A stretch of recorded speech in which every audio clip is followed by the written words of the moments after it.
sometimes I just like felt my pocket and I'm like, oh no, where'd my phone go? کبھی کبھی میں اپنی جیب کو ٹٹولتا اور سوچتا کہ میرا فون کہاں گیا، اور پھر مجھے احساس ہوتا کہ مجھے فون نہیں ملے گا، لیکن حقیقت میں اچھا محسوس کرتا ہوں کہ میں اپنے فون سے دور ہوں۔ میں بہت تھکا ہوا محسوس کرتا تھا اور میں سو نہیں پاتا تھا، اب میں اپنے فون سے دور ہوں، میں بہتر سو رہا ہوں۔ یہ ریاست فلوریڈا کے سمر لینڈ کیمپ میں رجسٹرڈ ایک نوجوان کے خیالات ہیں۔ یہ centre internet, gaming, mobile phones اور ایسے دوسرے ڈیوائسز کی لت میں پڑ جانے والے 7 سے 21 سال کی عمروں کے نوجوانوں کو اس سے چھٹکارا پانے میں مدد فراہم کرتا ہے۔ یہاں گرمیوں کے علاوہ اسکولوں کی دیگر تمام چھٹیوں کے دوران 1 سے 8 ہفتوں کے سیشنز ہوتے ہیں، جن کی فیس $4,000 سے $20,000 کے درمیان ہوتی ہے۔ رجسٹرڈ نوجوانوں کو ریاست فلوریڈا کی مشہور جگہوں کی سیر کروائی جاتی ہے۔ کیمپنگ، آؤٹ ڈور سپورٹس اور ماہرین کے ساتھ کوچنگ سیشنز کے علاوہ روزمرہ کے گھریلو کام کاج جیسے کھانا پکانا اور صفائی کرنا وغیرہ بھی سکھائے جاتے ہیں۔ میں ہمیشہ اپنے فون پر رہتی تھی کیونکہ میری خوشی مکمل طور پر میرے دوستوں کے گرد گھومتی تھی، نہ کہ اپنے گرد۔ جب میرے دوست مجھے تسلیم نہیں کرتے تھے تو میں خود کو تسلیم نہیں کرتی تھی، لیکن میں نے سیکھا ہے کہ مجھے خود کو وقت دینے کی ضرورت ہے۔ میرے لیے اپنے فون اور سوشل میڈیا کو چھوڑ دینا مشکل تھا۔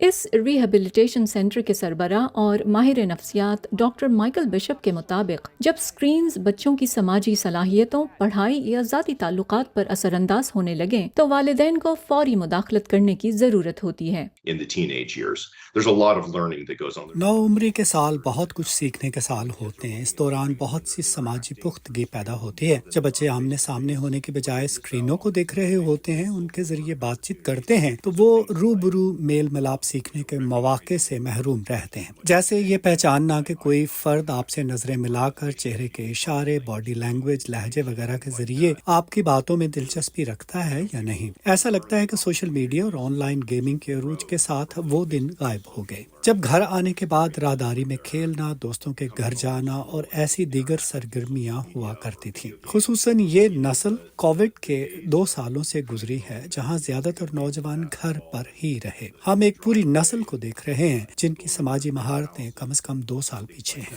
اس صورتحال کے لیے بچوں میں موبائل فونز اور خاص کر اسمارٹ فونز کے بڑھتے ہوئے استعمال کو بھی ذمہ دار ٹھہرایا جاتا ہے۔ پیو ریسرچ کے 2023 میں کیے گئے ایک سروے کے مطابق امریکہ میں 95% نوجوانوں کی اسمارٹ فونز تک رسائی ہے، جن میں سے 60% ٹک ٹاک، اسنیپ چیٹ اور انسٹاگرام استعمال کرتے ہیں۔ 40% نوجوان سمجھتے ہیں کہ وہ اپنے فونز پر بہت زیادہ وقت گزار رہے ہیں، اور ان کے پاس فون نہ ہو تو 44% اضطراب، 40% پریشانی اور 49% تنہائی محسوس کرتے ہیں۔ سمر لینڈ کیمپ اسکرین ٹائم کی حد سے بڑی ہوئی لت میں مبتلا ایسے ہی امریکی نوجوانوں کی مختلف طریقوں سے تھراپی کرتا ہے۔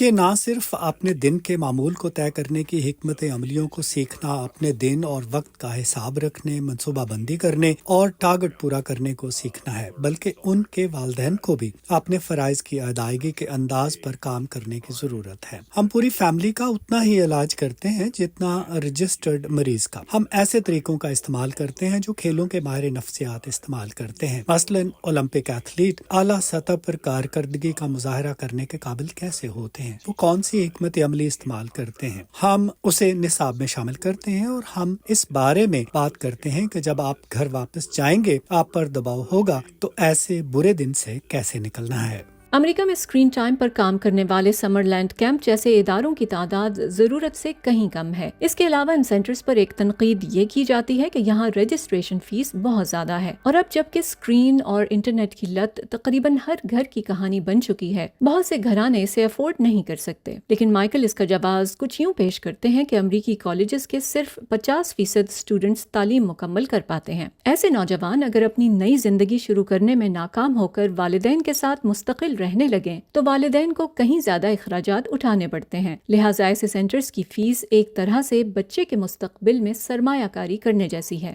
Faiza Bukhari, voice of America, Washington. What's been one highlight of camp? We'll start with